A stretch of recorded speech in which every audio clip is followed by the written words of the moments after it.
Okay, people, we got a lot to expose in clown world this week. The golden age is here, and if you ever uttered that phrase or trust the plan, I want you to step right up and collect your ultimate Fell For It Again award. That's right, first there's an Epstein list, then there isn't. First they say there is no footage, then it magically erased itself, and then magically there is footage now.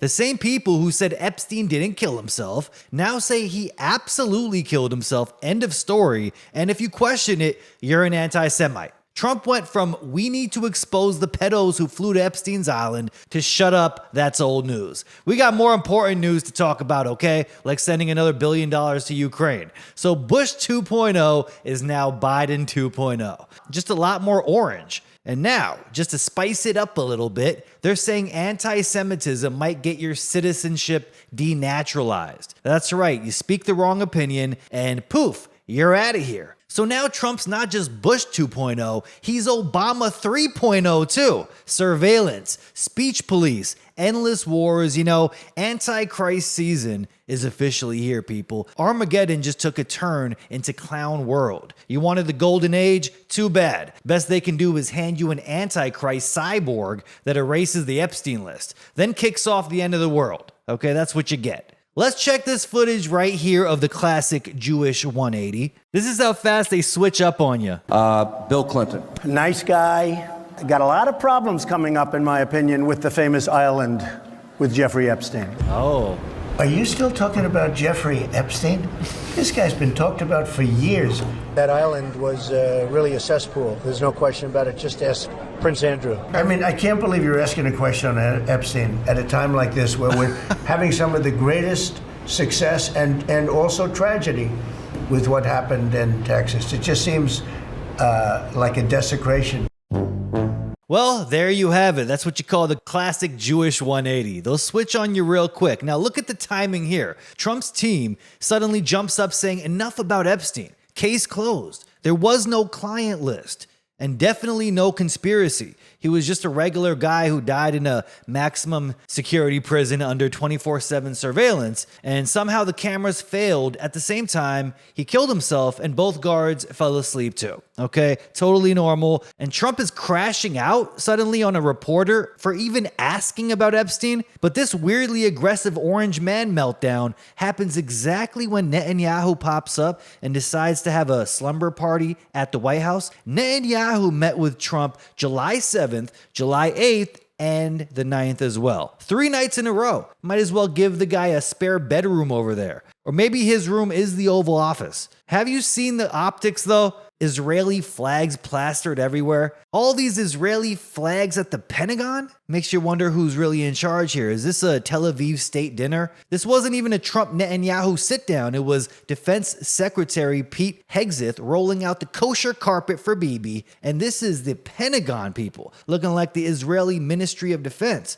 Flags and fruit plates. Team Israel on one side and Team America on the other. Or is it just all Team Israel? Because at this point, that's what it looks like. Let's not pretend we didn't see this coming. Hegseth, who by the way now runs the Department of Defense, literally said before Israel's invasion of Gaza, Israel is about to do real war. Israel will be stacking up bodies because Netanyahu isn't messing around. Stacking bodies, people. Like he's talking about Call of Duty, kill streaks, not dead children. This is the guy in charge of your military, talking about bombing civilians with the same tone you'd use describing your fantasy football team. These psychos talk about mass death like it's their superhero killing the bad guys in a Marvel movie. But this isn't a movie, people. The US is supposed to be a neutral party. Meanwhile, our defense chief sounds like he's foaming at the mouth, talking about Netanyahu's next war crime. And look at the timing. Epstein trending like wildfire, people. 2 million mentions on Twitter about Epstein. The Department of Justice quietly closes the case, and suddenly here comes Netanyahu back in DC at the same time, having a bar mitzvah with Hegseth and getting the red carpet treatment. The kind that only are given to war criminals that kill children. Not hard to figure out who Hegseth works for. I mean, in January 2020, Hegseth expressed strong support for President Trump's decision to kill Iranian General Qasem Soleimani. He also called on Trump to bomb the Iranian homeland, including cultural sites if they were storing weapons. Okay, sounds like a Mossad agent, I'm going to be honest with you, doing everything he can to advance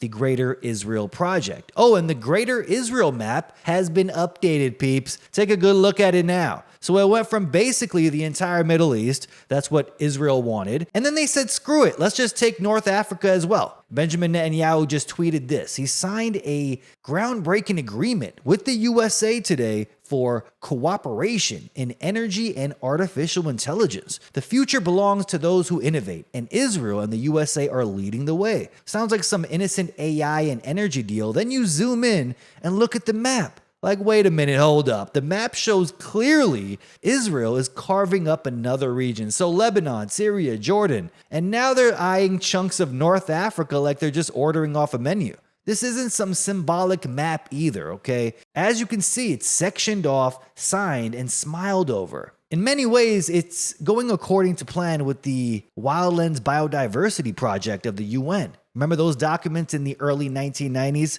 That's what this meeting was really about. And sitting across from him, look at these American officials just ecstatic over here, smiling like they just got permission to lick his boots. Now, why does this matter? Well, because the so-called partnership just happens to overlap with something they've been planning for over half a century. The Ben Gurion Canal Project. An alternative to the Suez Canal that would run directly through Israeli territory. And guess what's in the way? Gaza. That strip of land they're trying to erase from the map. The plan's been sitting in a drawer since the 1960s, and according to declassified US docs, they were ready to use over 500 underground nukes to blast it into existence. This is what the documents say. You heard that right, people. Israel has documents about blowing up Gaza with 500 nukes just to build a canal. Their goal is to replace Egypt, cut off Russian influence, control one of the most critical trade corridors on Earth, and the only thing standing in the way is a bunch of Palestinians they'd rather not deal with. So what do? You pull off a false flag event to give you the green light to flatten the strip under the cover of war. They get to pretend it's about Hamas and then frame the reconstruction as a humanitarian rebuild. Netanyahu says, don't worry guys, this is about AI and energy partnerships.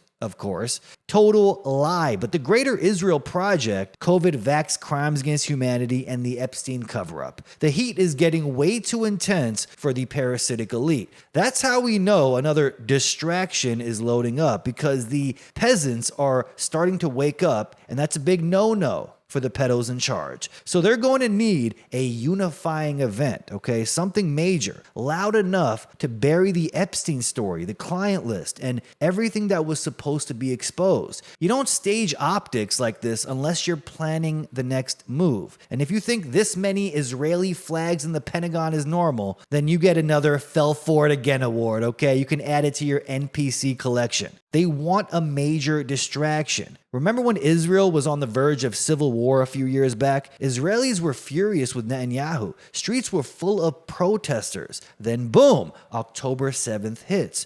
Israel's own 9/11. Just like that, Netanyahu goes from corrupt demon to national savior, a wartime hero overnight. Luciferian magic, folks, so that's what that is. Now fast forward to Epstein. People are asking the right questions again, so guess what? Same formula incoming. MAGA peoples are furious. I mean, they're saying they're done with Trump. They want nothing to do with him after it being clear as day now he's covering up for pedophiles, or he is one himself. We got Trump loyalists burning their MAGA gear now. Thousands of videos of this, people burning their MAGA merch. That's right, burning their made in China MAGA hats. It's insane to watch. I mean, even Alex Jones was on camera crying about this right here. He was like, I can't believe Mr. Operation Warp Speed, the same guy that convinced all his followers to get a poisonous lethal injection over a non-existent virus. I can't believe he would do this. Oh my God, who could have saw this coming? I mean, the same guy that was seen with Epstein time and time again, and even calling him a terrific horrific guy? How could he do this? Like, Alex, really? Are you serious? Alex Jones then decided he could maybe try twisting this narrative into something else. Alex Jones is now saying Trump is playing 8D quantum magic chess, claiming without any evidence that Trump made a backroom deal with the deep state to pursue his agenda in peace, warning that he'll release Epstein blackmail files if they violate it. Yeah, sounds believable. Alex Jones, you know what? You might have to get Bozo of the Week for that one. I mean, seriously. Good Lord. The mental gymnastics is interdimensional, people. This is otherworldly. Look, as long as you don't put your blind faith in any one of these rat bastards, you wouldn't end up being disappointed. Come and collect your Fell For It Again award, Alex. It must be so hard to give up the idea of the Easter Bunny and Santa too, but at some point you gotta grow up. Do you not see what's happening? October 7th made Israelis come together and made Netanyahu a war hero, the Israeli savior. So what will the USA need? Keep in mind, they've been warning of a 10 times worse 9/11 style attack coming soon. Countless articles to even tweets from head figures talking about this, mentioning in quotes 10 times worse than 9/11 coming over and over again. And at the same time, Trump's out here having sleepovers with Bibi, meeting with him for 3 straight days, while the DOJ quietly drops the Epstein case like a hot turd. No investigation, no client list, nothing, just suicide. And if you question any of it, well, you're an anti-Semitic Nazi white supremacist, and you will get your citizenship revoked, okay? Nothing unusual here at all. There was no Israeli child trafficking blackmail operation to control Western leaders, yet they act exactly like they were in the Epstein tapes and are being blackmailed by Israel. And Pam Bondi, oh bless her deep state heart, keeps changing the story like a schizo. First the files are on her desk, then the FBI is shipping boxes of all the documents to her, and then nothing to see here, there are no documents, just crickets. This is what these lying ass politicians do. They don't even convincingly bury the truth anymore. They look us dead in the eye as they run the documents through a shredder right in front of us. Then they smile at the camera. We were told for years, people, years, that there was no footage of Epstein's suicide. Not at all. Not even hallway footage. Just this 1 in a million camera glitch that happened, okay? Both guards fell asleep too, then the logs disappeared, and then the cameras malfunctioned at the exact same time Epstein killed himself. Yeah, okay, the most surveilled prison block in the United States, and somehow everything fails simultaneously. Like it's a scene out of the movie Final Destination. Matter of fact, it does sound like some Final Destination shit, doesn't it? Epstein tripped over his bed sheets, and by doing so, the bed sheets shot straight up, wrapped around his neck, and just latched onto the bed frame, and then Epstein trips. The sheets then strangle him as both cameras stop working at the exact same time. Oh, by the way, the guards at the same exact moment accidentally knock over a bottle of sleeping pills into their coffees, and then they pass out. Like, come on, guys. All of this lying instead of just admitting you guys are pedos, really? But now years later, surprise guys, they've got footage in quotes. Not of the cell, not of the actual tier where Epstein was staying, no, just one single hallway cam. No audio either, no view of the cell, just some flickers, shadows, and hoodie-wearing guards or some people pacing around not doing their jobs. They didn't even release the original footage they claimed was lost. The footage they gave us was footage from outside the unit, a hallway leading to a door that leads to the block where Epstein was. So yeah, they're literally giving us the hallway to the hallway. Not the real thing at all, not the cell, not the scene at all, just a video of nothingness with a weird skip of a minute in the footage at 11:59. A whole minute gone. The official excuse was, oh, that's just the system saving the file, okay? People who design DVR software said that's not how it works. These systems don't skip unless someone told it to. And right before the skip, an editing menu flashes on screen like someone forgot to close Adobe Premiere Pro. That's right. Oops. Then the screen shifts a few pixels, another sign someone was in there messing with the footage. And don't even get me started on this hoodie-wearing goon right here. Hoodies aren't allowed in prisons for obvious reasons. But sure, one guy is dressed like he's about to rob a bodega. I mean, this is a total clown show. Anyone who's worked in corrections or has done any time knows this is all fake. On suicide watch, you don't get sheets. You don't get jumpsuits. You don't even get any privacy. Matter of fact, you don't even get to have laces. You got to take your laces off. You get paper blankets and eyeballs on you 24/7. But Epstein, he gets the whole Final Destination deluxe package. Full bedding, ropes included, no guards watching, and the cameras just so happen to miss the big moment. Yeah, let's look at the full timeline here. So there is no list, then there is a list. Then the list is fake, then there's no footage, then there is footage, but it's missing the key minute and shows a hallway to a hallway. And then the DOJ says, looks good to us, open and shut case here. You tell that story to a 5-year-old and they'll call you out for your BS. But if the government says it, believe it or you're a domestic terrorist. The 2019's prison log says everyone was asleep. But in the video, guards are just walking around too. Not doing anything, not checking cells, just walking around. Most prolific child trafficker, Mossad agent on suicide watch, yet no one checks up on the guy? Or were they paid to look the other way? Then Hillary Clinton walks in and snaps Epstein's neck with her bare hands like a scene out of John Wick. And of course, the one camera somehow doesn't show Epstein's cell. The placement is so perfect, it's almost like it was chosen to show nothing. Wow. Real convenient. On top of that, metadata shows the FBI's raw Jeffrey Epstein prison video was likely modified. Okay? Unreal. Footage from a camera that shows the hallway to another hallway, and they still had to mess with it.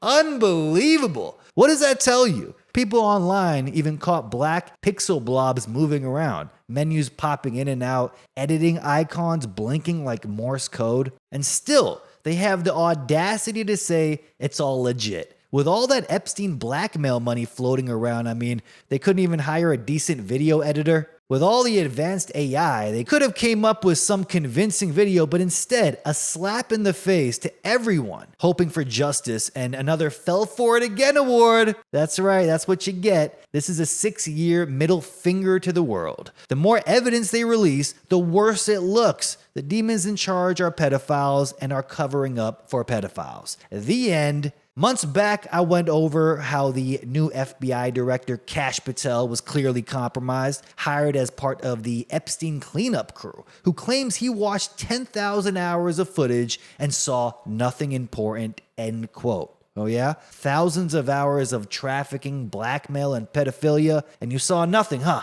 Nothing important. Makes sense. Pam Bondi said they had 10,000 hours of disgusting child porn involving politicians and world leaders, and it will take some time to go over all of this footage and lay charges. Then suddenly, Kash watched it all and says, nothing important. The man that's going out with a literal Mossad agent connected to PragerU. Okay? Totally believable. Deep state puppets reading from the same damn script. No wonder the internet's on fire. People aren't mad because it's trendy. People are mad because it's obvious what's happening here. If there were no crimes, then why is Ghislaine Maxwell doing time? You don't get sentenced to 20 years for trafficking kids to no one unless the real names are being protected, which they are. Welcome to standard politics, folks, where the elites don't get punished, they get promoted to more demonic, pedophilic positions. Meanwhile, the Epstein list gets snapped out of existence like Trump is Thanos. He just invoked presidential authority to fast-track U.S. weapons shipments to Ukraine, sounding exactly like Biden, calling Putin a liar and pledging to keep the Ukraine money flowing. That's right. Remember when Trump said he'd have this war end in 24 hours? Yeah, all of these puppets do the exact same thing. They carry out the exact same agenda, almost like they're compromised. The Epstein operation never ended. In fact, the harder they try to bury it, the more obvious it becomes that they're all neck deep in it. Every single one of them. And another coincidence? Right as the FBI officially drops the Epstein investigation, elite pedophiles suddenly feel safe traveling the world again. Yeah, nothing suspicious there at all, just good timing, I guess. Prince Andrew lets out a big sigh of relief. A leaked FBI memo confirms they've closed the probe into Prince Andrew, Air Miles Andy. end quote, is back on the runway after 6 years laying low in the UK. The only place he dared to visit since the scandal broke, Bahrain, in 2022. He claimed he cut ties with Epstein in 2010, but a 2011 email told a different story.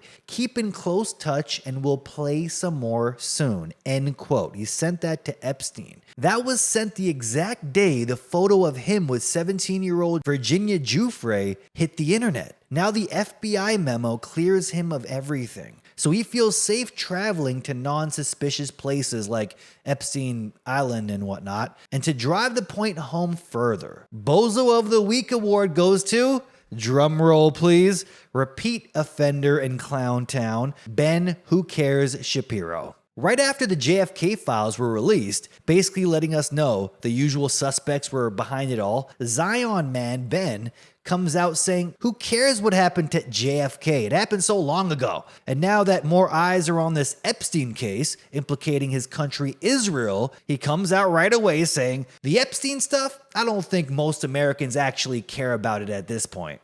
Like, who cares about the JFK murder or even the Epstein child trafficking ring, blackmailing our politicians? It was so long ago. We need to talk about more relevant issues, like the Holocaust.